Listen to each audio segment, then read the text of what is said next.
সিলেট থেকে চট্টগ্রাম চলাচলের পাহাড়িকা এক্সপ্রেস ৭২০ ট্রেনের খাবার গাড়িতে কর্মরত ক্যাটারার্স কর্মীগণ বিনা টিকিটের যাত্রীদের গন্তব্যস্থলে পৌঁছে দেওয়ার জন্য টিকিটের দ্বিগুণ টাকা তারা হাতিয়ে নিচ্ছেন এবং যাত্রীদের ক্যান্টিন রুম, গাড়িতে থাকা নামাজের স্থান, মসজিদ রুম এবং পাওয়ার কারে যাত্রীদের বহন করছেন।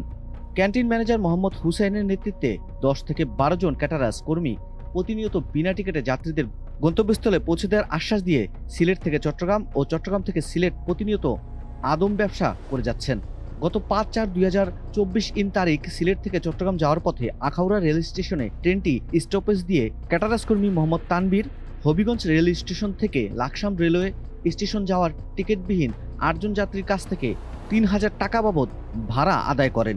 এমন তথ্যের উপর ভিত্তি করে ঘটনার সত্যতা জানতে যাত্রী এবং ক্যাটারার্স কর্মী তানবীরের মুখোমুখি হলে উঠে আসে আসল সত্য, যা ভিডিওতে রয়েছে। শুধু তাই নয়, বৈধ যাত্রীদের সহায়তা প্রদানের জন্য নিয়োজিত স্টুয়ার্ড, অ্যাটেন্ডেন্ট, জিপিআর, পুলিশের সদস্য সহ সকলেই জড়িত এই আদম পারাপার ব্যবসায়। টিকিটদারি বৈধ যাত্রীগণ জানান, আমরা প্রায় সময় নাস্তা ও কফি খাওয়ার জন্য ক্যান্টিন রুমে গেলে দেখা যায় সেখানে পা ফেলার জায়গা নেই। ক্যাটারার্স কর্মীগণ যাত্রীতে ভরপুর করে রাখে, যা দেখার কেউ নেই।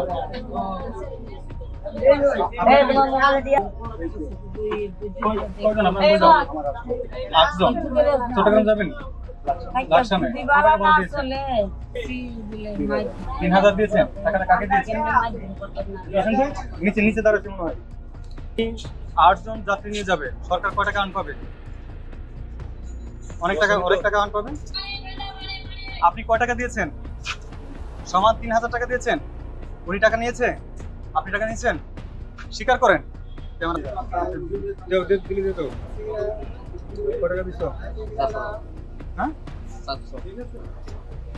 টাকা দিয়ে দেন।